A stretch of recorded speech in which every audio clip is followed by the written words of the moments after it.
participar mais uma vez, segundo dia deste congresso da mocidade. Que Deus abençoe a toda a liderança, ao carinho. Já estamos com saudades, porque fomos recebidos tão bem por essa igreja. Que Deus abençoe e Deus em dobro devolva tudo aquilo que nos presentearam, a minha e minha família, enquanto nós estivemos aqui. Trouxe novamente o meu livro de escatologia. Se você quiser, no final do culto, você me procure. Esse livro vai lhe dar condições para exercer o seu ministério com excelência. Deuteronômio capítulo de número 25, versículo de número 10. Quem trouxe Bíblia, diga amém. Amém. E o seu nome se chamará em Israel, diga-me forte, a casa do descalçado. Diga, a casa do descalçado. Livro de Ruth, capítulo de número 3.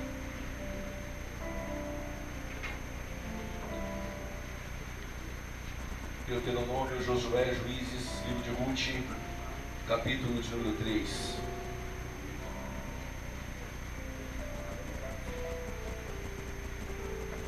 Glórias a Deus, aleluia. Versículo de número 3. Quantos acharam? Amém. Glória a Deus.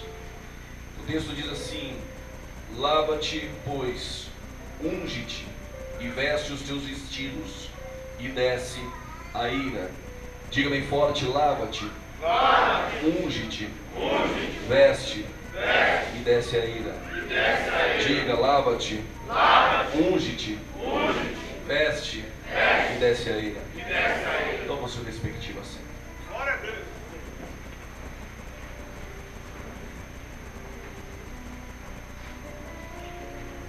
Faltava mais ou menos 6 meses para que Jesus ele fosse levado para a cruz do Calvário. Jesus já havia crescido em Nazaré, residido em Cafarnaum, havia passado em Gadara, feito milagres. Só que Jesus ainda não havia chegado numa região chamada Cesareia de Filipe. E a região chamada Cesareia de Filipe era uma região gentílica. Só que essa região ela tinha uma promessa que permeava sobre ela durante séculos. O profeta Isaías, no capítulo de número 9, certa vez ele disse que no meio de Zebulon e Naftali, de Cesareia de Filipe, um dia entraria uma luz naquela cidade, porque era uma região sombria e uma região de trevas. Não digo trevas somente por causa do âmbito espiritual, mas por causa das montanhas, que era muito grande, e os raios solares não conseguiam penetrar naquele lugar. A promessa era que um dia uma luz entraria naquele lugar. E que luz era essa? Jesus Cristo, ele se afastou da multidão aquela tarde, ele quis um particular com os 12 e ele entrou dentro dessa região. No primeiro, no segundo e no terceiro dia da criação do mundo, existiu uma luz, mas o sol só foi criado no quarto dia. Que luz era essa? Apocalipse 21, versículo 22 explica: porque a nova Jerusalém não necessita mais de sol, porque Cristo Jesus é a candeia, o Cordeiro é a nossa luz, que ilumina para todo sempre. Essa luz, cumprindo aquela promessa, entrada dentro dessa região. Só que Jesus ele fez algo que ele não costumava fazer, perguntas. Ele fez a primeira pergunta e a primeira interrogativa foi: o que as pessoas dizem que eu sou? Eu não sei quem foi do colégio apostólico, mas alguém levantou a mão e disse: os que te viram chorar estão dizendo que é Jeremias. Os que te viram pregar o sermão mais duro estão dizendo que é João Batista. Os que te viram curar com poder estão dizendo que é Elias. Então ele faz a segunda pergunta: e vocês? O que vocês dizem que eu sou? Eu não sei em Poços de Caldas, mas sábado, às 9 horas da manhã em Campinas, as Testemunhas de Jeová, que tem como fundador Charles Taze Russell, eles batem na porta de nossas casas, eles vão dizer que Jesus não é Deus, que Jesus é uma criatura criada em algum tempo da eternidade, nada mais.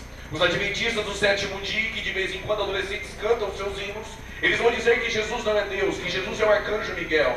Se você perguntar para os mormons, que tem como fundador Joseph Smith, eles se vestem como a gente, mas eles vão dizer que Jesus é um polígamo, casado com Marta e Maria, em João capítulo de número 2, as bodas de Caná, e que o mesmo irmão de Satanás e filho de Adão. Se perguntar para os budistas, que tem como fundador Siddhartha Gautama, eles vão dizer que Jesus não é Deus, que ele é só um homem histórico, que deixou um exemplo e um legado a ser seguido e nada mais. A maior religião que cresce no planeta, os muçulmanos. Se você perguntar, eles vão dizer que Jesus não é Deus, que ele é só um profeta, do mesmo patamar de João Batista e do mesmo patamar de Abraão. Mas se nós pudéssemos andar há 2000 anos atrás na região de Samaria, encontrar uma mulher sem o cântaro na mão, ela vai dizer: para eles eu não sei, mas para mim ainda é aquele que tem água da vida eterna. Se perguntar para Isaías, ele vai dizer: para mim ele é o conselheiro, é o Deus forte, é o Pai da eternidade, é a raiz de Davi.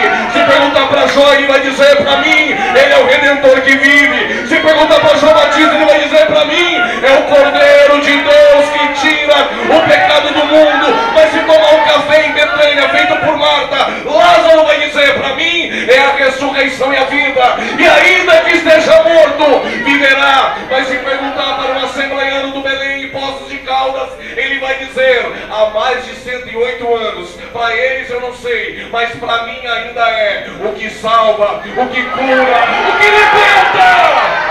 Ele ainda batiza com o Espírito Santo. Cadê os crentes que vão morar no céu? Eu te apresento Jesus como Boaz essa noite. Entre os dois livros mais violentos da Bíblia, o livro de Juízes e o livro de 1 Samuel, nasce uma história de amor. Isso mostra que no meio das adversidades, Deus pode escrever ainda hoje, essa noite, uma história diferente em nossas vidas. Há uma família que reside em Belém, e no tempo dos juízes, quando eles julgavam no período judiciário, veio uma fome violenta na cidade de Belém. E essa fome, ela perturbou a família de Elimeleque, que tem como esposa Noemi, e tem 2 filhos, um chamado Malom e outro chamado Quilion. Eu gostaria que você prestasse atenção, porque talvez você nunca ouviu a história de Ruth da maneira que você vai ouvir hoje. Não porque eu entendi ela melhor, mas porque Deus achou por bem, por graça, revelar algumas coisas que eu tenho certeza que o Espírito Santo falará em nosso coração. Quando Elimeleque percebeu que a fome chegara, às vezes a tempestade ela vem em nossa vida, e 4 tipos de tempestades sempre vai nos assolar. A primeira delas, ela vem quando nós estamos no primeiro amor, mas ela vem e nós estamos dentro do barco, e ela só vem porque Jesus permite ela vir, para Ele acalmar e para nos ensinar que quando a tempestade vem, Ele está no barco, Ele está no controle de todas as coisas. Um segundo tipo de tempestade, ela vem, mas ela vem, quando ela vem, Jesus não está no barco. E no Evangelho, após escrever a Marcos, o texto no grego vai dizer que Jesus impulsionou os discípulos a ir sem Ele.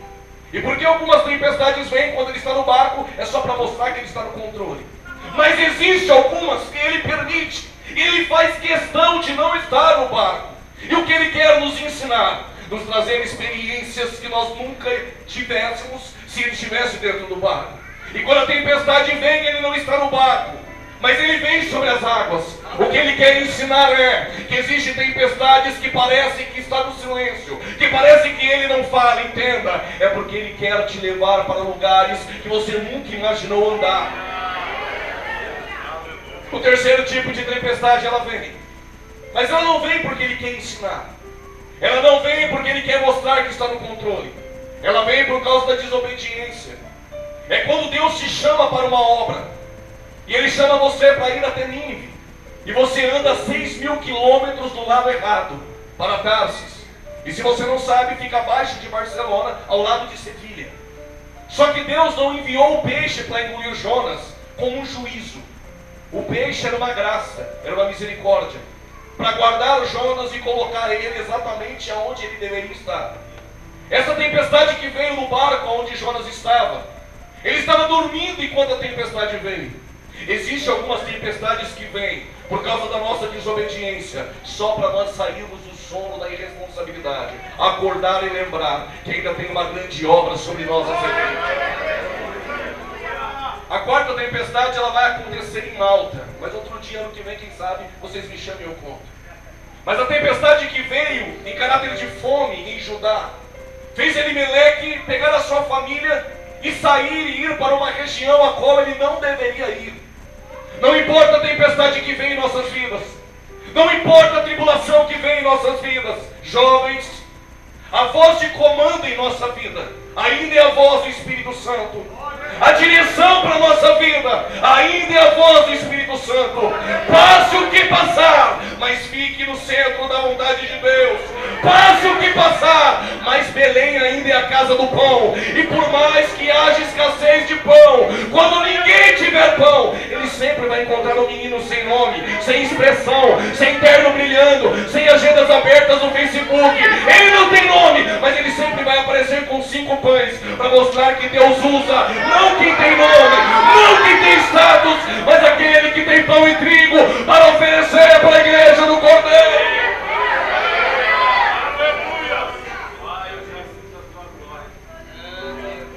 Nunca pense que ele vai usar os grandes, porque ele usa uma menina na casa de Naamã sem nome.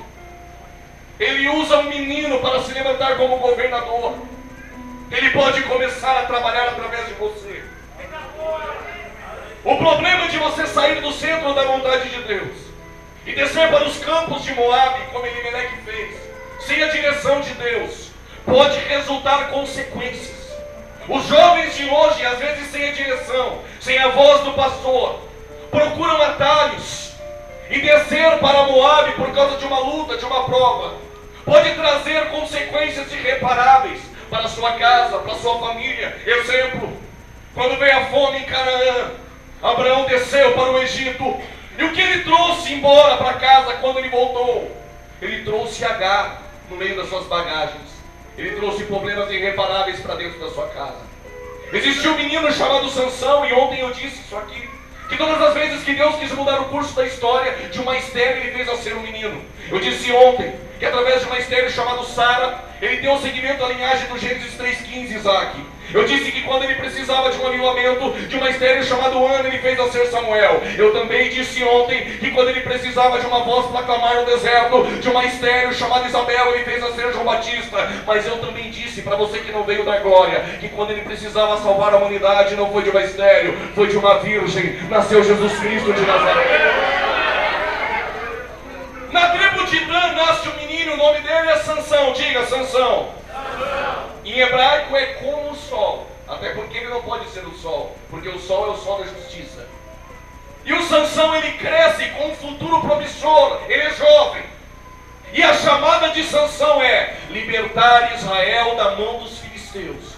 Só que ele tem um voto de Nazireu, que em hebraico é Nazir. E Nazir significa ser separado no hebraico. E ser separado, ele não poderia tocar em bebida alcoólica, ele não poderia flertar com o mundo.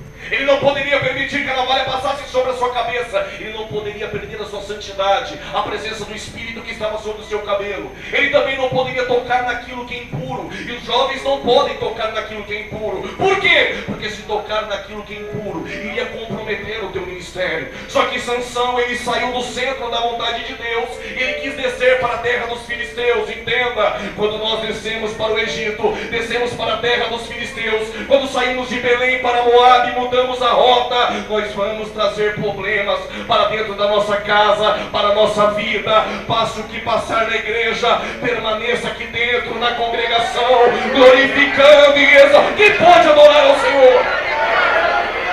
Aleluia!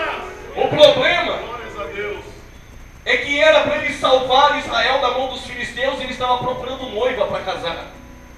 Às vezes a direção é fazer a obra, jovem. E nós estamos procurando coisas que ainda não é o momento em nossa vida. E Sansão quis flertar com uma menina, uma moça, na terra dos filisteus.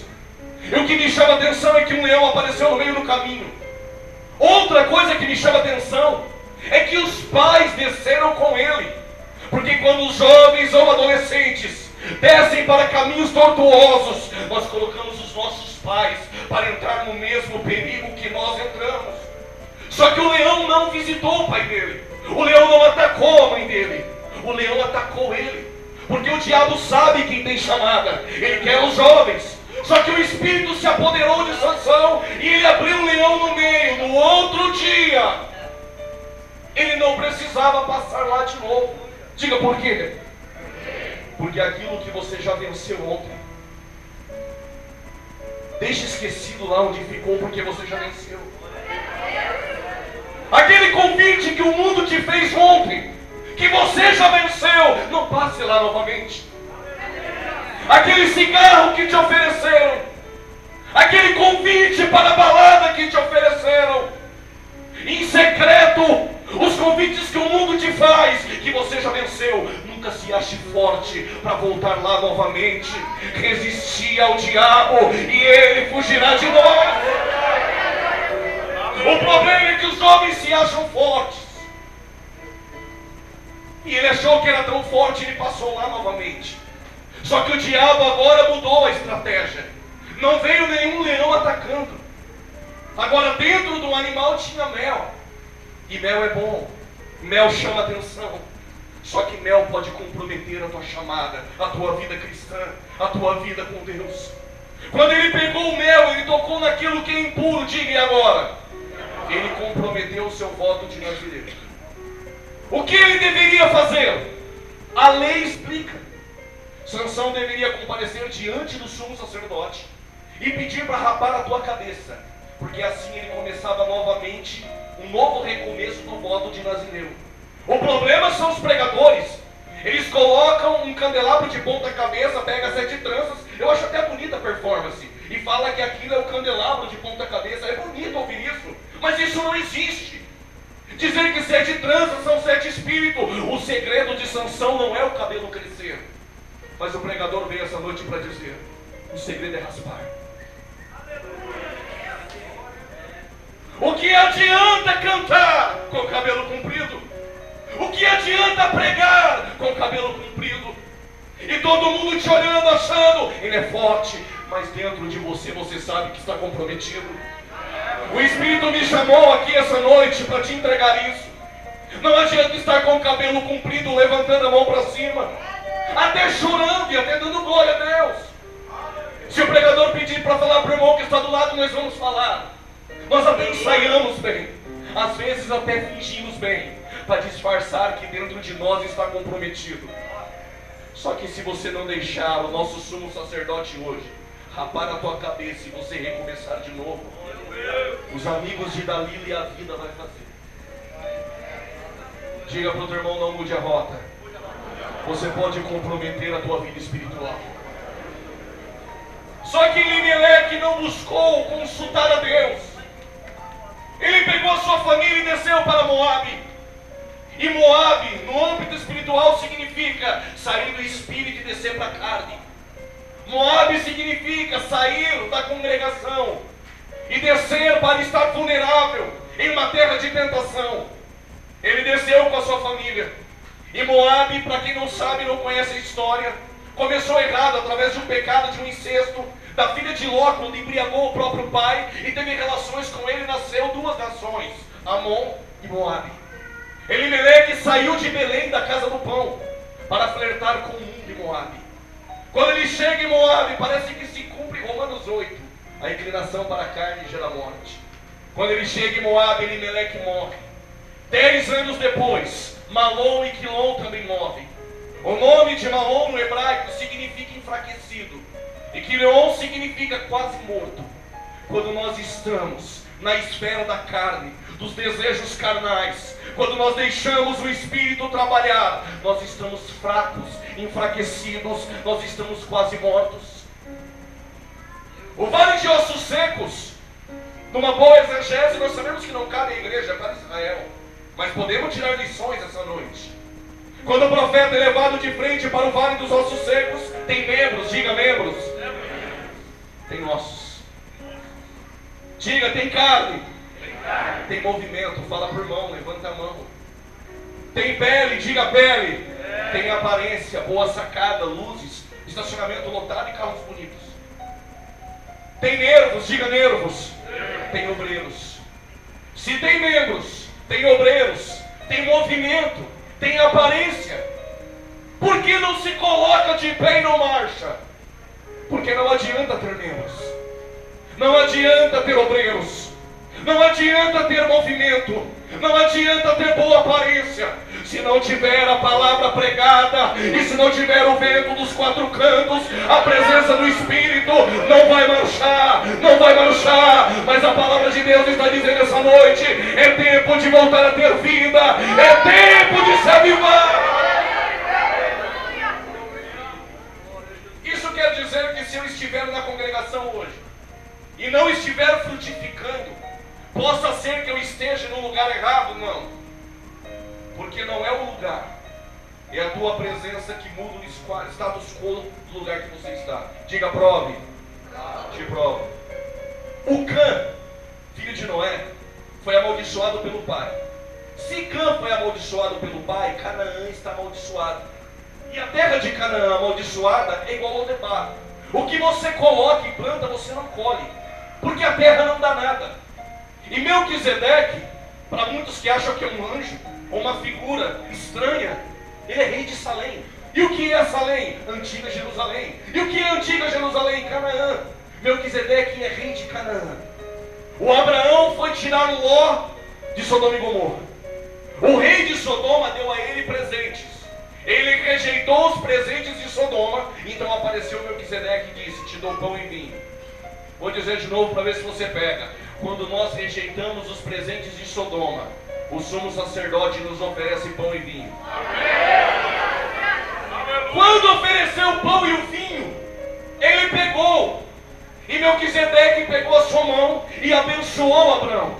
A mão não foi sobre a cabeça como no Ocidente, porque no Oriente eles colocavam debaixo da coxa, para não escandalizar, vou dizer, debaixo da coxa. Só que no Oriente eles colocavam a mão em outro lugar, mas vou dizer, debaixo da coxa. O que Melquisedeque não sabia é que a bênção já estava sobre a vida de Abraão. Os que te abençoar, eu também abençoarei. Quando Melquisedeque coloca a mão na cabeça de Abraão, a bênção de Abraão vai para Melquisedeque e naturalmente ela vai para Canaã. A partir de agora, a terra que não produz nada vai produzir leite e mel. E se você comer um churrasco hoje na casa do Marcos, vai ter que matar um boi. Mas se você quer ser light igual a esposa dele, vai ter que morrer uma semente para comer uma maçã, um fruto. Só que mel e leite não provém de animais ou insetos em morte, mas em vida. Se tem leite, tem um animal com vida. Se tem mel, tem um inseto com vida. A bênção que está sobre a sua vida é vida. É vida. É vida. É vida. É vida. Quantos podem adorar ao Senhor? Diga, não é o lugar. Cutuca o teu irmão e diga, então não adianta querer cortar. Porque o agricultor está andando na terra. Ele está passeando e dando uma olhada, e de repente ele acha uma vinha. Mas tem uma figueira plantada na vinha. Figueiras não se plantam em vinha. Por quê? Porque a figueira ela cresce extraordinariamente as suas raízes. Só que quando você coloca uma figueira numa vinha, você impede o teu crescimento. Só que o agricultor não quis saber. Ele disse: todo ano que eu passo nessa vinha, eu não acho frutos da figueira, então corta ela e lança fora. O que ele não sabia é que a vinha você coloca um bambu, 1 metro depois você coloca outro bambu, 1 metro depois coloca outro, fecha o caixote em cima, porque as uvas crescem entrelaçadas. O que nós aprendemos? A figueira não dá fruto porque ela não é boa. Ela não dá fruto porque tem muito bambu velho impedindo o crescimento. Eu vou dizer de novo. Tem gente que não está crescendo porque tem muito bambu velho que não está largando o osso. Vou dizer de novo, estão preocupados com os jovens e não estão deixando crescer. Ele não dá fruto. Diga o que eu faço. Fala para o teu irmão, não vai cortar. Diga para o teu irmão, não vai cortar. Diga para o pregador, por quê? Porque se não te deixam crescer para o lado, não saia da congregação e vai para outro lugar. É porque você não entendeu. O vinhadeiro chegou na vinha e disse: primeiro não se cresce para o lado, deixa o bambu lá. Eu vou escavar. Eu vou adubar. Vou dizer de novo, eu vou escavar. Tem gente que está entendendo, eu vou escavar. Porque o crescimento de um jovem não é para o lado, primeiro é para baixo. Não estão vendo, mas está crescendo. Não estão apoiando, mas está crescendo. Não tem oportunidade, mas está crescendo. O problema de Sara não foi ver Ismael crescer. O problema de Sara é que ela olhava e diz o texto: Ismael crescia mais do que o Isaac. Quando você cresce mais que alguém que não pode crescer, o que eles fazem com a gente? Coloca o odre de água, o pão e manda para o deserto e se mata. Não querem te ver crescer. Só que o Ismael, ele vai para o deserto de Berseba. A mãe o coloca debaixo de um arbusto e vai a um tiro de arco a distância. Diga, tiro de arco. Diga, tiro de arco. Essa distância é só para não ver o menino morrer. Ele está no deserto, mas o texto diz: o choro era de menino. Mandou ele para não ver crescer. Pensaram que o deserto iria impedir o crescimento. O choro era de menino, mas a voz era de rapaz. Eu vou dizer de novo, pelo amor de Deus. O choro era de menino, mas a voz era de rapaz. Vou dizer de novo, o choro era de menino, mas o deserto não impediu o teu crescimento. Ele está crescendo, já é rapaz. Ele está crescendo no deserto, já é rapaz. O anjo do Senhor apareceu e disse: se não te deixam crescer lá dentro daquela casa, não tem problema. Você cresce no deserto. E tem mais: se a sua dor era a distância de um tiro de arco, você vai ser o maior flecheiro da história. Só que no deserto disse que apareceu 12 fontes de água. Quantos? Mas no deserto, não me pergunte quem colocou lá. Mas Deus, Ele vai colocar coisas onde não tem. Deus vai mudar as estruturas da onde não tem. Porque o vinhateiro entrou na história e disse: o Espírito Santo é o vinhateiro, e falou: não vai cortar, se não frutificou esse ano. Ele cresce para baixo, cria raízes. Ano que vem pode voltar, porque está crescendo e frutificando para a glória de Deus. Dá um abraço no teu irmão e diga: pedindo para cortar você. Mas o Espírito Santo entrou na história e falou: vai frutificar.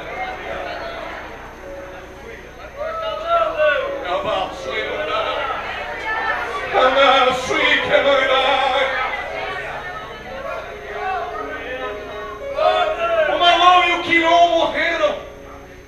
Noemi está velha. Ela tem duas noras moabitas, uma chamada Orfa e outra chamada Ruth. Diga Ruth. Diga Orfa. Diga Orfa. Diga Ruth. Ruth olha e começa a chorar por ver o desespero de Noemi. Orfa também chora. As duas choraram. E Noemi disse: volte para a casa de vocês. Eu já estou velha. Eu não vou conseguir ter um outro filho para que cresça e cuide de vocês. O que me chama a atenção é que as duas choraram. Só que Orfa beijou e Ruth não beijou. O texto vai dizer: Ruth se apegou. Chorar, todo mundo chora. Mas quando tudo não vai bem, quando você não tem mais algo a oferecer aos amigos do mundo, eles beijam, porque eles sempre estão esperando algo de você. Quem beija se despede, e quem se despede criou perspectiva em cima de você. Quem se apega te ama. Entenda uma coisa, pregadores, cantores, a multidão te admira, mas discípulos amam.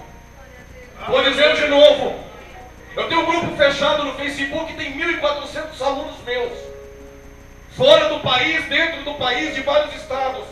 Eles me admiram, mas quem me ama é minha família. Jovens, o mundo só te admira ou te odeia, mas é tua casa que te ama. São teus pastores que o amam. E se tua família não te amar, se os pastores não amar, o Consolador está dizendo: eu não te deixo, eu não te largo. Você é casa, você é templo, você é casa.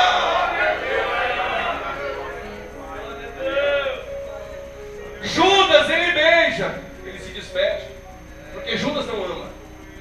Judas admira porque ele criou perspectiva. Ele achava: se o Messias chegou, ele tem um reino. Se ele tem um reino, ele é político em seu reino. E se ele tem um reino, eu sou chamado, eu tenho uma cadeira cativa neste reino. Só que Jesus gritava, eu vou morrer, eu vou para a cruz. Judas queria status, Jesus mostrava a cruz. Judas queria agendas abertas no Facebook, Jesus estava dizendo, tem que servir para ser o maior. Mas eu disse isso aqui ontem. 5.000 admiram, diga por quê?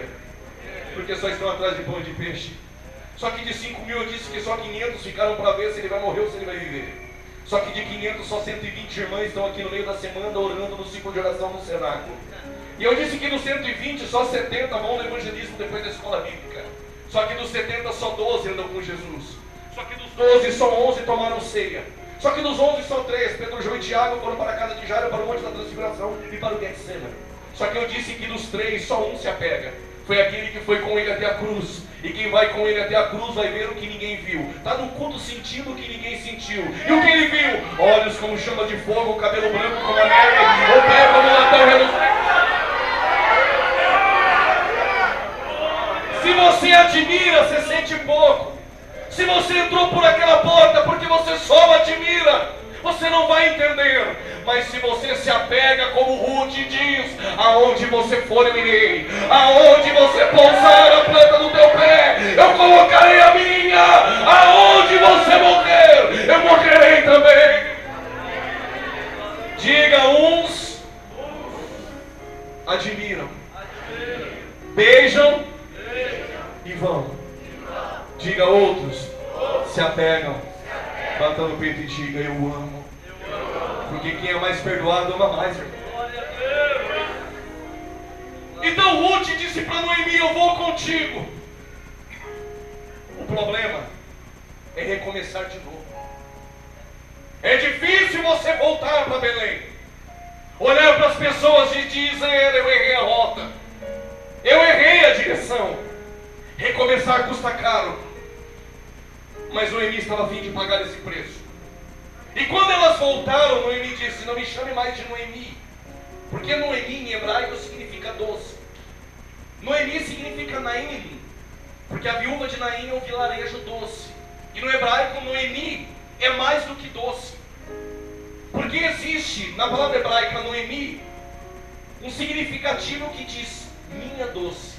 Quando Noemi nasceu, o pai disse, você é minha doçura. Só que agora ela disse, não me chama mais de doce, me chama de Mara, amarga. Porque Deus me fez assim. O nosso problema é que nós não consultamos a Deus para sair. Não buscamos a Deus para tomar decisões. E quando quebramos a nossa cara, nós culpamos Deus pelas nossas decisões. Mas até aquilo que é amargo, se o profeta tocar, volta a ficar doce. Quando ela está voltando amargo, ela deu uma olhada em Belém. E o texto vai dizer em Ruth 1,6 que chegou a notícia em Moabe que Belém voltou a ter pão. Vou dizer de novo. Chegou a notícia em Moabe que Belém voltou a ter pão, porque Deus visitou a terra. Irmão, não tem Facebook, não tem WhatsApp, não tem e-mail.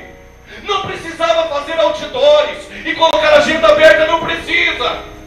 Não precisa forçar no ministério aquilo que ainda não é o tempo. Por quê? Porque o Espírito se encarrega de levar a notícia.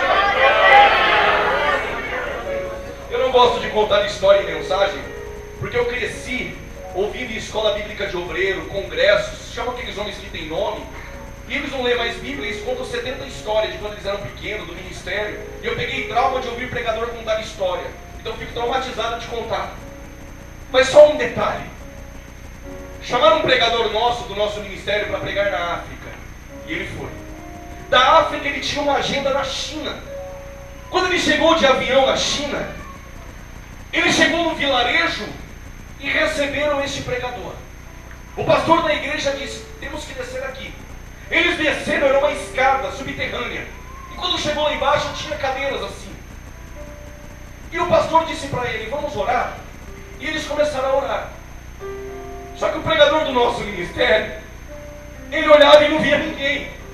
E ele orava 10 minutos, ele olhava e não via ninguém. 40 minutos de oração.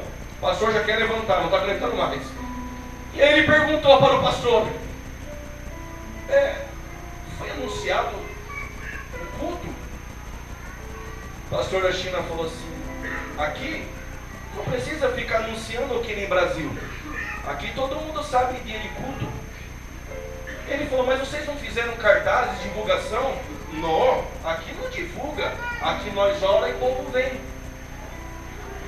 Vamos orar.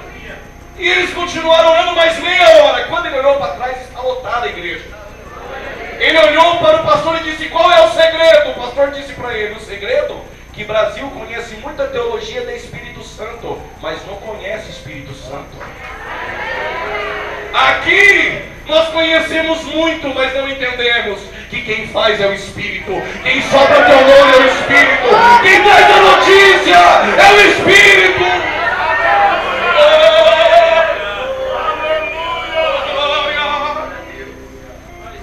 Quando elas chegaram em Belém, Noemi olhou e viu todas as terras.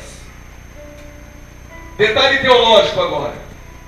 Quando Elimeleque ele saiu de Belém, ele estava pobre, diga pobre. Se você empobrecesse em Israel, tinha uma lei. Você tinha que vender a terra. Senão você tinha que dar seus filhos, ou você mesmo como escravo. E depois de 7 anos, ou um ano do jubileu, era devolvida a terra, porque a terra é do Senhor. Ela não pode ficar perpetuamente na mão daquele que adquiriu a tua terra. Então Elimeleque, quando ele sai de casa, ele vendeu a sua terra para o poceiro. Diga poceiro. Diga o poceiro adquiriu a terra. Então quando Noemi volta, ela olha para a terra. Mas em Levítico 25 há uma lei, que se você tiver um parente próximo do seu esposo, ele pode chegar na terra que um dia foi sua e pagar de volta e devolver a terra. E este parente remidor, o nome dele é Boaz. Diga Boaz. Só que Ruth é moabita, ela não entende a lei. E Noemi olhou para ela e disse: Ruth, coisa de mulher, eu tenho um segredo. Ruth disse: pelo amor de Deus, conta. Aí Noemi olhou e falou: Ruth, aqui é o seguinte, Deus tem uma lei, que quando os funcionários de todo esse campo de Boaz estiver colhendo a terra, o que cair no chão de tudo que eles colhem, eles não podem pegar, porque Deus disse: é da órfã, do estrangeiro ou da viúva. Ruth disse: eu sou órfã, eu sou viúva e sou estrangeira. Noemi disse: é isso mesmo, tudo que cair no chão você pode pegar. E Ruth começou a pegar as espigas do chão. Agora você vai entender, você que é assembleano. Jesus está passando com os obreiros. Tem uma mulher siro-fenícia. Pastor Anderson, quando ela está passando, aquela mulher olhou e viu Jesus. Ela disse assim: Jesus! Só que os obreiros não deixavam ela chegar em Jesus. Eles tinham ciúmes. Só que ela falou: eu quero falar com Jesus. Ela queria uma visita na casa dela. E se o pastor não fizer visita, você não sabe como funciona, né? Ela vai contar para todo mundo que o senhor não vai lá. Então os obreiros falaram: vai na casa dela, senão vai falar mal. Jesus falou: o que você quer, mulher? Ela falou o seguinte: minha filha está endemoniada, doente, enferma. Eu quero que o senhor cure a minha filha. Jesus falou assim para ela: não é lícito pegar da mesa os pães e dar para os cachorrinhos, porque os gentios, os estrangeiros, chamavam os judeus de cães. Então Jesus devolveu para ela, para saber realmente quem ela era por dentro. Você não vai acreditar no que ela disse. Diga o quê? Ela falou assim: eu sou uma Ruth, e o Senhor é meu Boaz, e eu me contento com as espigas que caem da mesa. Glórias a Deus.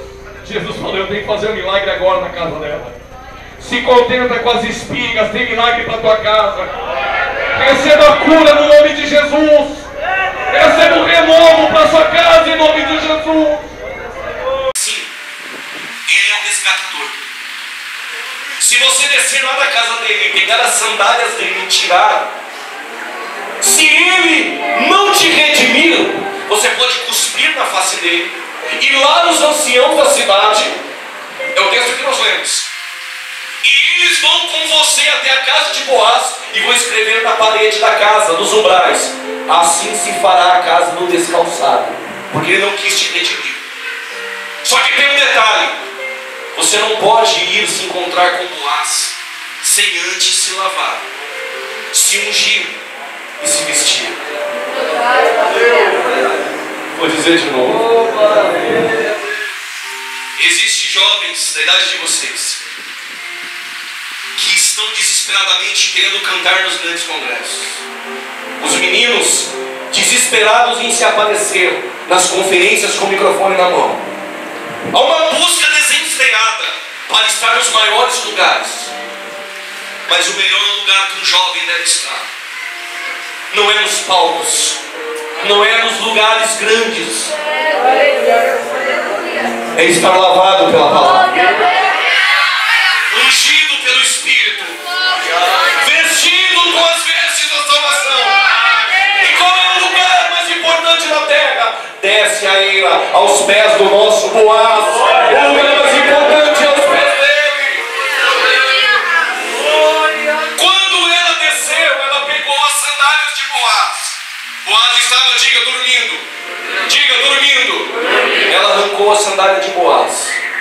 Já percebeu que todas as vezes que um personagem bíblico dorme, nasce alguma coisa importante para dar continuidade na história? O Adão está dormindo, diga, dormindo. A primeira cirurgia da história, com anestesia que só Deus sabe dar. Ele rasgou a costela de Adão. Porque se fosse da cabeça, a mulher pisaria no homem. Se fosse dos pés, ela seria pisada pelo homem. Então foi do lado do homem, para ser amada e estar ao lado dele. Mateus Henrique vai nos dizer isso. E quando ele dorme, nasce Eva, diga Eva. Só que Eva foi enganada. E ela levou do fruto para Adão. E as mulheres até os dias de hoje, comendo pizza, escutam essa frase: por causa da mulher, nós estamos perdidos. Qual mulher já escutou isso? Diga bem. Você quer uma resposta para ele, sim ou não? Senão eu pulo no conto. Se quer, diga eu quero. Só as mulheres, diga eu quero. Quando eles disserem para você que por causa de você os homens se perderam, você diz assim: eu entendo. Nós somos enganadas no jardim e perdemos a posição no jardim. Só que um dia, domingo pela manhã, no jardim da ressurreição, Jesus foi aparecer. Só que ele não vestiu aquelas vestes do monte da transfiguração de linho. Ele disse: eu também não quero aquela roupa de linho, como o filho do homem apareceu que Daniel viu. Eu também não quero aquela roupa de gala que eu apareci para João em Pátimos. Jesus disse para os anjos: eu quero uma de jardineiro. Disseram: peraí, você vai aparecer ressurreto e você quer a de jardineiro? Ele falou: quero, porque aquela salpicada de sangue eu vou aparecer depois. E Salmo 45, versos 8 vai dizer: muitas são as suas vestes. E lá estão os 3 perfumes que Jesus usa: mirra, aloés e acácia. E quando ele pegou a roupa de jardineiro, disseram: mas por que você vai de jardineiro? Porque estão zombando que a mulher caiu no jardim e perdeu a posição. Eu não vou aparecer para Pedro, nem para João e nem para nenhum homem. Eu vou aparecer para uma mulher como jardineiro, para mostrar para ela que eu sou o dono do jardim. E tem mais, diga o quê? Ele apareceu para Maria Madalena e falou assim: avisa os discípulos e a Pedro que para os homens parar de ser machista, porque a primeira mensagem pregada da ressurreição não é um homem que prega, é Maria Madalena. Avisa que eu ressuscitei e não estou mais lá. Ele te colocou na posição de honra. Ele te colocou na posição de honra. Quando Jesus está na cruz, o soldado feriu a sua costela. Diga amém. Diga: saiu água. Diga: saiu sangue. A igreja nasceu. Se da costela do primeiro Adão nasceu Eva para ser amada, da costela de Jesus no Calvário nasceu a igreja para ser amada e estar ao lado dele para todo sempre, assim como Cristo amou a igreja. Quando Ruth tirou as sandálias de Boaz, ele olhou para ela e disse: todo o povo sabe que você é uma mulher virtuosa. E eu me lembrei de Provérbios 31:10. Quantos rubis vale uma mulher virtuosa? Salomão não disse, mas ele disse: uma mulher virtuosa vale mais do que muitos rubis. Eu entendi quanto vale uma Ruth. Diga quanto? 3 rubis. Por causa de uma Ruth. Se você tiver espírito, você vai pegar. Por causa de uma Ruth, ele abriu mão de um Elimelec, de um Malom e um Quinon, só para comprar o campo. Porque Jesus disse que quem compra o campo ganha o tesouro. Se Boaz compra o campo, ele ganha uma Ruth. Agora você entende porque quando Jesus está indo para o Calvário, na última semana, uma mulher chegou e tirou as sandálias de Jesus e lavou os seus pés com o óleo. O que ela queria dizer? O Senhor é meu Boaz. Me retire porque o Senhor está indo para a cruz. Agora você entende porque João Batista é o homem mais humilde nascido de mulher. Diga por quê?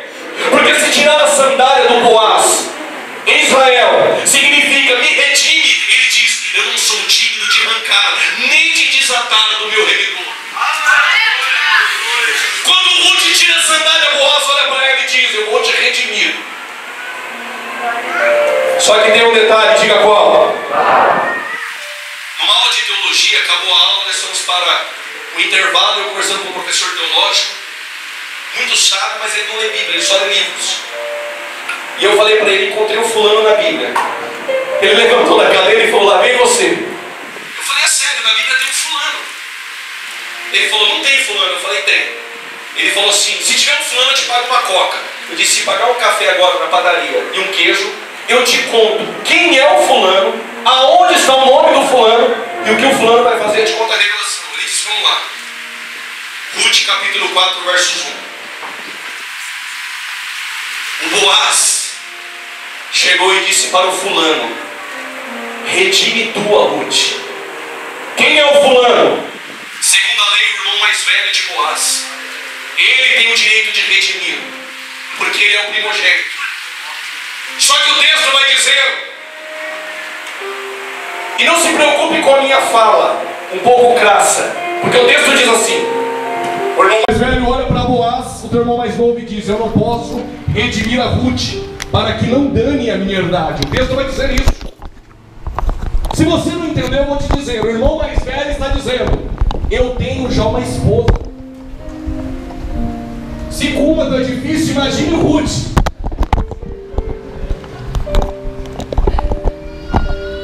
Você sabe por que o irmão mais velho de Boaz não quer redimir? Eu te conto essa noite quem é o fulano. Eu conto para você quem é a esposa do fulano.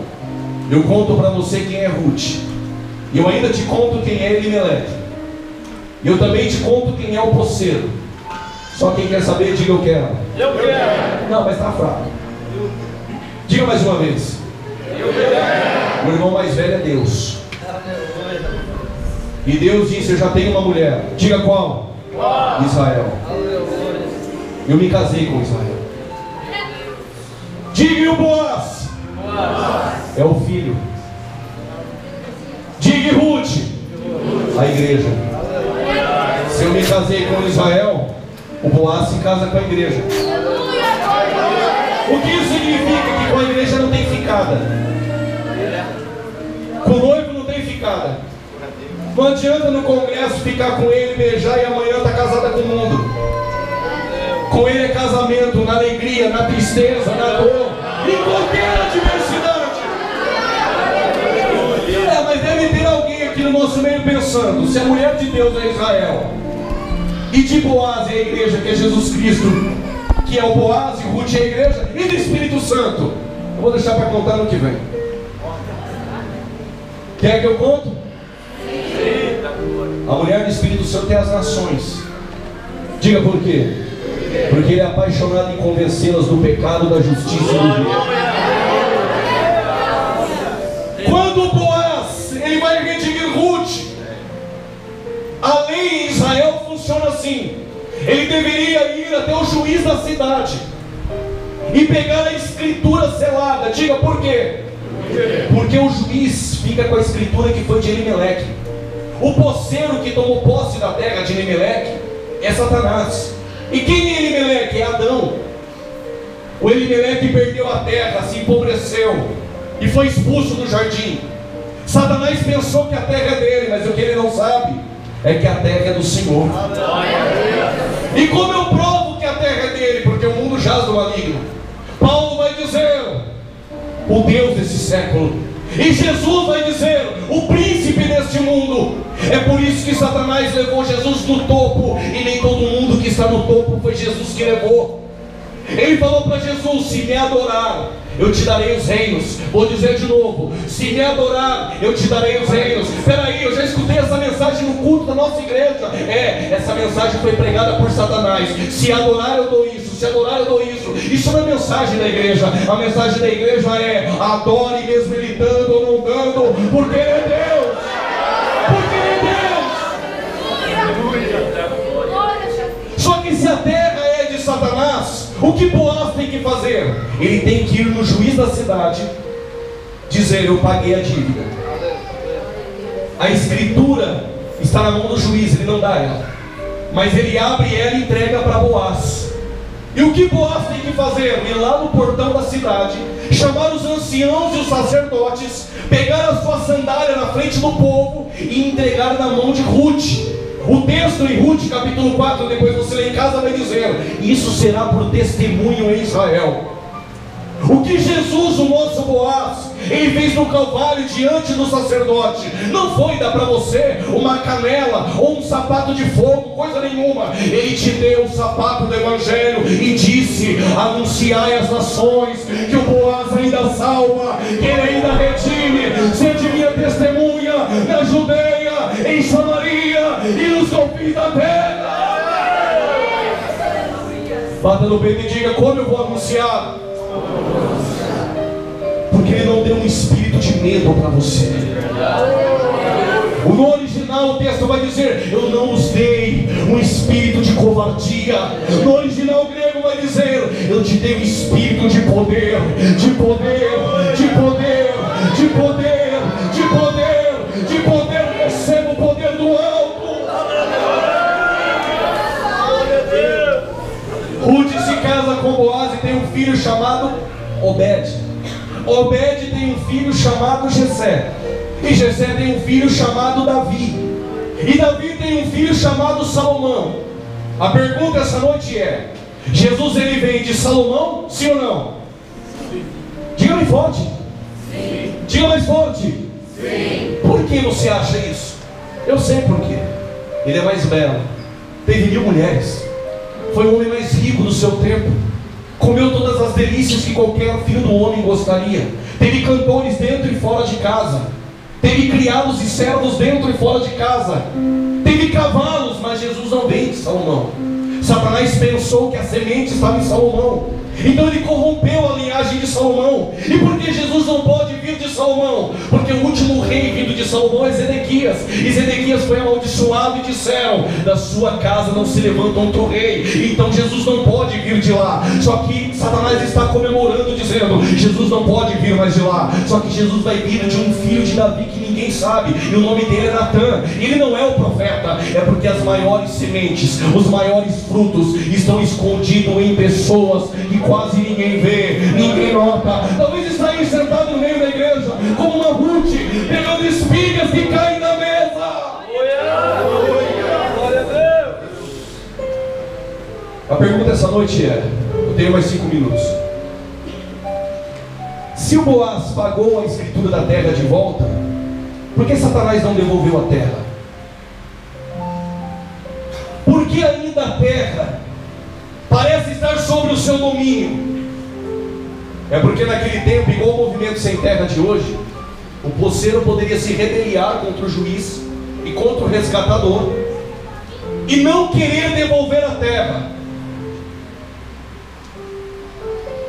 Acontece que na sala do celestial do trono, o Pai está sentado, e o texto vai dizer que ao lado do Pai tem um livro, e esse livro está selado por dentro e por fora. João, tomado em espírito na ilha de Patmos, foi levado na sala do trono, e João diz que o ancião de dias está sentado, e sobre ele é um arco celeste. Há uma luz muito forte de jaspe e safira. Os 7 espíritos de Deus estão ali, os 24 anciões também, e 4 seres viventes também estão ali. Só que João está chorando. E por que João chora? Porque ninguém é digno de abrir o livro. E os pregadores triunfalistas do nosso Brasil enganaram os jovens e disseram que aquele livro é o livro da vida. Outros até implementaram coisas técnicas dizendo é o livro da redenção. Coisa nenhuma. Aquele livro é a escritura selada da terra. Ninguém pode tocar. Só pode tocar o parente remidor que pagar a dívida. E de repente João está chorando. Por que João chora? Ninguém é digno de abrir o livro e desatar os seus selos. E se ninguém abre, a terra está perdida. E se a terra está perdida, nós também estamos. Mas de repente um anjo olha e vê alguém entrando na sala celestial. E os anjos gritaram: quem é este Rei da Glória? Alguém lá de dentro gritou: é o Senhor poderoso na terra. E de repente ele vai entrando, e João chorando. Quando João olha, o anjo diz: eis que está ali o Boaz, aquele que foi morto e reviveu, digno de abrir o livro e desatar os seus selos. Quando ele entra, os 24 anciões se prostram, os 4 seres viventes, um semelhante à águia, um semelhante ao leão, um semelhante ao bezerro e um semelhante ao homem. Eles se prostram no chão. Jesus, o nosso Boaz, ele abre o livro e ele senta. Em Israel há uma lei que se o poceiro não quiser sair da terra, o Boaz tem que pagar. E o juiz da cidade vai chamar o exército e vai tirar ele de lá. Vocês estão prontos? Diga amém. Amém. Eu disse ontem que a igreja vai ser arrebatada e nós vamos participar de 2 festas no céu. Só que enquanto isso, na terra, o nosso Boaz vai abrir um livro selado. E quando ele abrir o livro, começa o período de tribulação. O primeiro céu é aberto e vem um cavalo branco. Alguns ousaram dizer no decorrer da história da igreja que ele é Cristo. Eu já ouvi outros dizer que Apocalipse 6, o cavalo branco, é o Evangelho. Outros mais desajuizados disseram que é a igreja. Mas ele é o anticristo. Vem uma pergunta: por que ele é branco? Porque ele é um falso pacista. Ele vai trazer uma falsa paz. Ele vai estabelecer um poder econômico, político e religioso. Ele é a besta que sobe do mar. E a besta que sobe da terra é o falso profeta, a uma tríade satânica. O falso profeta vai induzir as nações a adorar o anticristo. E ele é o cavalo branco.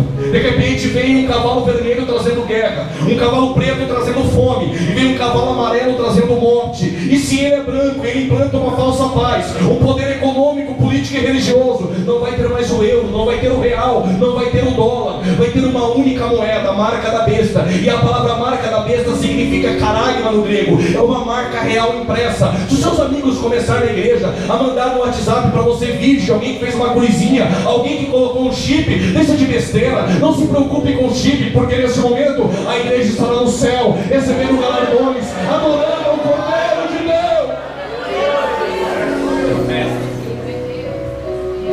A antiga serpente, o dragão, que é Satanás, vai dar poder para o anticristo.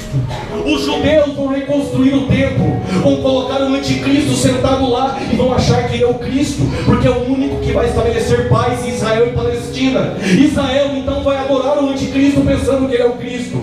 Vai passar 7 selos, 7 trombetas e 7 taças. 144 mil, 12 mil de cada tribo vão pregar o evangelho do reino. 2 testemunhas, não me pergunte agora quem são, vão pregar em Jerusalém. Enquanto todas essas coisas estiverem acontecendo, o falso profeta vai criar a imagem do anticristo e vai pedir para Israel adorar. Como Israel não adora imagem, Israel vai perceber que ele não é o anticristo. Vai cair a máscara dele e vai descobrir que o mesmo ele é o anticristo. Ele vai se rebeliar contra Israel. O que chama a minha atenção é o toque da 5ª trombeta. Quando toca a 5ª trombeta, desce um ser do céu com uma chave. Ele abre o poço do abismo. E que abismo é esse? É o Tártaro. Do lado de cá estava o lugar de tormento, onde a alma dos ímpios estão quando morrem. Neste lugar estava o seio de Abraão, que até a cruz do Calvário estavam os justos. Mas Jesus desceu às partes baixas da terra, pegou o seio de Abraão e levou para o paraíso. Aí você me pergunta: e os mortos em Cristo hoje? Eles vão para esse lugar, para o paraíso, mas no arrebatamento eles vão sair de lá com a igreja e vamos estar no céu glorificando a Deus.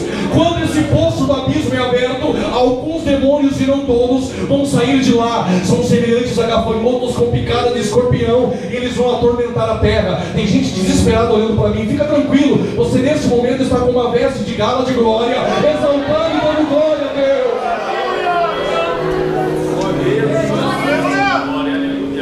Quando a máscara do anticristo faz, cai, ele vai fazer aquilo que ele sempre tentou fazer. Diga o quê? Aquilo que Faraó, que Atalia, que Ramã, que Herodes, que Adolf Hitler, que Mussolini, que Stalin tentou fazer. Ele vai tentar fazer. Ele vai reunir as nações contra Israel. A sexta taça, quando é derramada, o rio Eufrates se seca. As nações vêm por terra e vêm em aviões e caças pelos ares. Bombas estão vindo, armas nucleares estão vindo. Israel está no vale de Meguido e começa a orar e a aclamar ao Messias. Quando eles estão orando, a igreja sentada dessa maneira em volta da mesa, acabando a boda do cordeiro, sobe um clamor de Israel no céu. Cristo nesse momento vai olhar para a igreja e vai dizer: as amigas da noiva estão chamando. Quando eles estão orando, o céu vai abrir. Não é Netflix, não é Hollywood, vou dizer de novo. Enquanto Israel está orando, o céu vai abrir. E quando o céu abre, o texto vai dizer que vai vir um cavalo branco. Sobre ele assentado está o noivo, com a veste salpicada de sangue, na sua cabeça uma coroa, com muito diadema. E o nome dele chama-se Fiel e Verdadeiro. Não é tatuagem, jovens, não é tatuagem, adolescente. No seu vestido está escrito: Senhor do Senhor e Rei dos Reis. Quando ele está descendo, o texto diz: vem com ele o exército do céu. Vou dar outra oportunidade. Quando ele está descendo, vem o exército do céu. Vou dar mais uma. Quando ele vem descendo, vem com ele a igreja triunfante, militante. Dá uma olhadinha para esse irmão que está do teu lado e diz: não é Hollywood, nós vamos descer juntos. Dá um abraço nele e diz: vale a pena dizer não para o pecado. Abraça ele e diz: vale a pena dar em santidade. Fala, nós vamos vencer juntos essa batalha.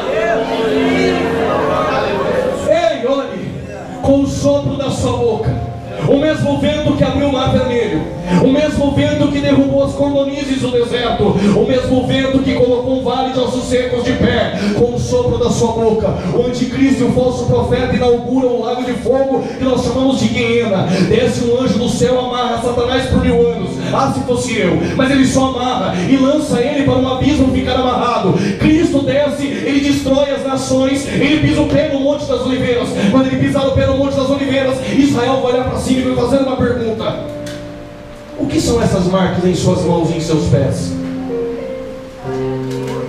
Se tem ferida aberta é porque não houve perdão.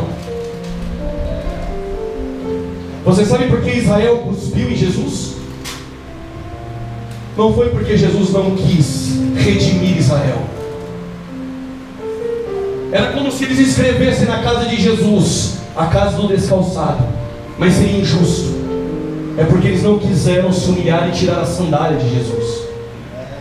Eles só cuspiram, mas não tiraram a sandália.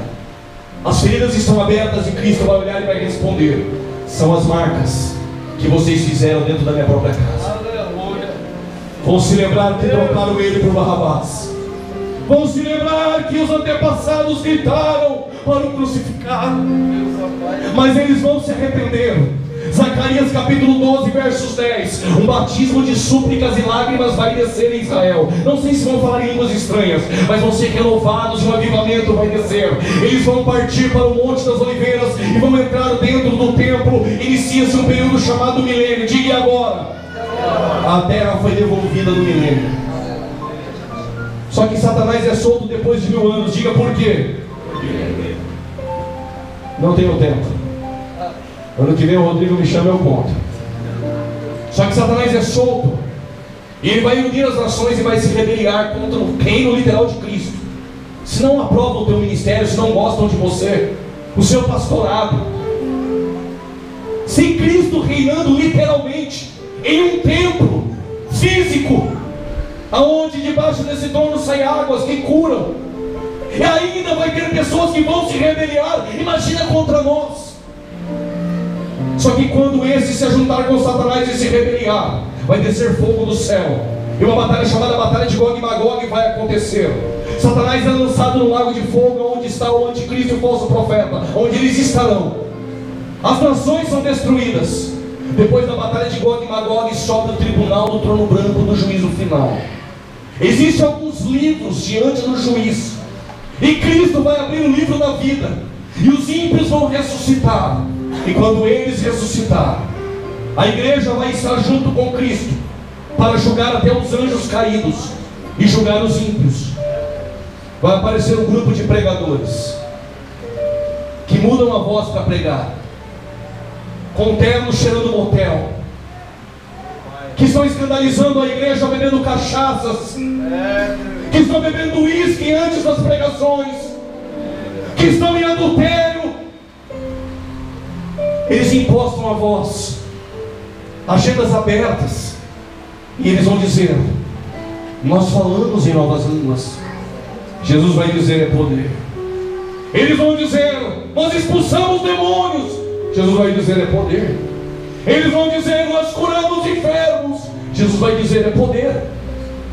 Eles vão dizer: mas nós fizemos a obra. Jesus vai dizer: é poder. O problema é que nós viemos para o culto e só queremos poder, mas esquecemos da presença. O que te faz conhecido na eternidade, poder é bom, mas é a presença. O que faz ter o teu nome no livro da vida não é poder, é presença. E Jesus vai dizer para eles: vocês conheceram o meu poder, mas nunca tiveram a minha presença. Apartai-vos de mim, que eu não vos conheço, vós que praticais a iniquidade. Serão lançados no lago de fogo e receberão dano da segunda morte no inferno. Dá uma olhadinha para cima. De repente, a terra vai ser purificada pelo fogo. É uma nova terra. E porque depois do milênio ela passa pelo fogo? Porque Satanás foi solto e contaminou. Desce a nova Jerusalém ataviada. Ela se encontra com a terra, é um novo céus e nova terra. Diga: onde eu vou assentar? Onde eu vou assentar? Aqui eu encerro a minha fala. Deus está sentado ao lado do Filho. E o Filho vai falar para o Pai: pai, eu tenho mais um pedido. Você não veio ontem, perdeu o de ontem. O pedido de hoje é outro. Aí o Pai vai falar: tem outro pedido? Ele vai falar: tem. É porque eu falei para a mãe de Tiago e de João que se eles passassem pelo cálice que eu passei, eles sentariam comigo no trono. E o Tiago perdeu a cabeça por Herodes, ele está reivindicando: mas se eu colocar o Tiago e o João aqui, não vai dar, só tem 2 tronos. E esse aqui Satanás ele quis em Isaías 14, mas ele não sabia que esse trono tinha um dono, porque o Filho estava escondido no seio do Pai, era o Verbo, e o Verbo se fez carne e pegou o trono, porque o trono do Filho. Mas se eu colocar eles aqui, a igreja de Poços de Caldas vai ficar com ciúmes. Aí o Pai falou: então faz o seguinte, eu sou espírito. O Filho falou: eu tenho um corpo glorificado. O Pai falou: então passa para cá, nós voltamos a ser um, assim como nós éramos um. Aponta para cá e diga: sobrou um trono. Não, aponta para cá e diga: sobrou um trono. Pode pegar esse dedão de profeta, aponta e diz: sobrou um trono. Mas se eu colocar o João e o Tiago ali, o que eu vou dizer para a igreja aqui? O Pai falou: então chama um anjo, pega um pergaminho e uma caneta e uma tinta e uma pena. Apocalipse 3:21, escreve para a igreja de Laodiceia. Mas por que de Laodiceia? Para mostrar que a promessa está de pé para todas. E aqui eu encerro: ao que vencer. Tem gente que não deu glória porque está achando que vai vencer com a força do braço. Em Cristo você já é. Vou dizer de novo: ao que vencer.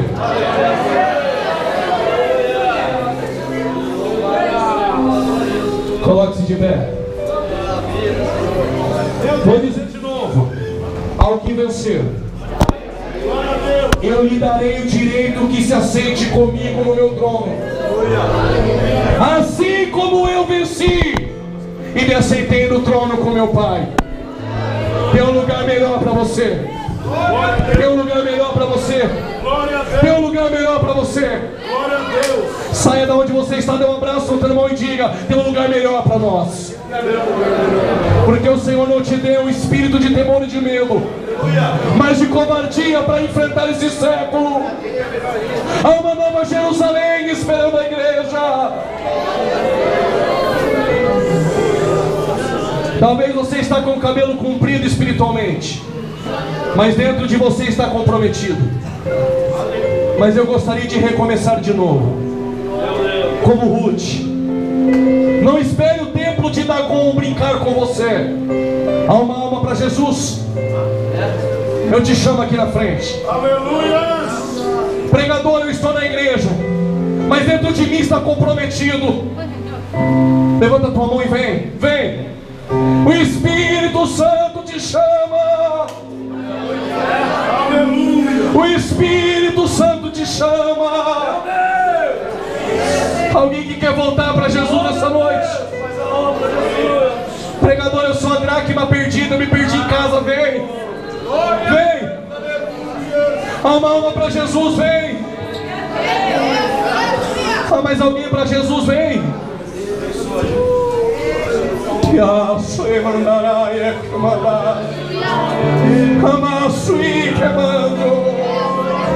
O Espírito Santo te chama, vem. O Espírito Santo vem. Alguém para Jesus. E eu me comandará. Deixa eu te dizer, talvez você está com vergonha de andar na igreja a semana com a cabeça raspada e alguém dizer: está caído. Mais vale andar com a cabeça raspada e recomeçar de novo do que passar a vida na igreja com o cabelo comprido, sendo acusado por Satanás. Vem recomeçar de novo, Ele está te chamando. O Espírito Santo, Ele sabe que você quer vir. Vem. Tem gente que já está vindo, não está aguentando. Vem para Jesus. Receba a presença do Espírito. Receba o renovo do Espírito Santo. Quem quer uma cura, levante a mão se você quer uma cura. Seja curado em nome de Jesus. No nome de Jesus, seja curado. É no nome de Jesus. É no nome de Jesus. É no nome de Jesus.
Glória a Deus.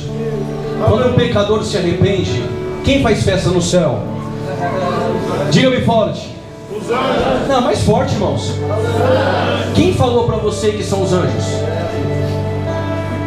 Não, isso não é teologia, é Bíblia.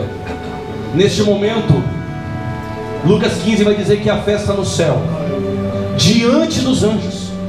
Quem faz festa é aquele que é adorado pelos anjos. Tem mais alguém? O sangue de Jesus ainda verte. O Boaz ainda chama Ruth dos campos de Moabe para uma grande obra. Que Deus abençoe a todos. O pastor vai orar por essas vidas e vai cuidar delas. Se Deus permitir, quem sabe ano que vem nós voltamos. Se não, eu guardo saudades dessa igreja por permitir eu fazer parte dessa história nesse ano. E que o Senhor continue salvando Ruths aqui nesse lugar. Amém. Se contenta com as espigas que caem na mesa, porque o Senhor tem uma grande colheita para nós. Que Deus abençoe, em nome de Jesus. Você pode dar uma glória a Deus? Glória a Deus. Meu irmão, o que é isso? Esse foi fraco. Dá outro, glória a Deus. Glória a Deus. Aleluia. Não é possível. Meus irmãos, vocês ouviram aqui hoje, tem muitos aqui que não entenderam. Tem muitos aqui que ouviu a palavra hoje e não entendeu. Mas se você entendeu, se você entendeu a palavra hoje, você vai dizer: Jesus, Glória a Deus. estava num lugar hoje, irmão, diferente. Aleluia. Eu aprendi coisa diferente hoje, irmão. Ouvi coisas que eu nunca ouvi. É Deus, irmão. Aleluia. Isso aqui é a Assembleia de Deus. Isso aqui é a Assembleia de Deus, meu irmão. Você que nasceu na Assembleia de Deus, é isso aí, ó. Você que está vindo para a Assembleia de Deus, é isso aí. É Deus, ó. Louvado seja o nome de Jesus. Estou muito contente com Jesus. Estou muito alegre com Jesus, viu? Aleluia. Feche teus olhos. Estenda as mãos para cá. Senhor Deus, ouvimos hoje coisas maravilhosas. Aleluia. Teu Espírito Santo nos visitou nessa noite, Senhor. Aleluia. Pudemos aqui, meu Deus querido, aleluia, sentir a tua graça, Deus, sendo derramada sobre nós, Senhor. Aleluia. Só não ouviu quem não tem ouvidos, só não entendeu quem não pôde ouvir, Deus. Mas nós ouvimos, nós entendemos, nós acreditamos, papai. Por isso, Senhor, venha fazer um milagre na vida desses irmãos aqui. Faça eles entender, Pai, o que nós entendemos.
Amém.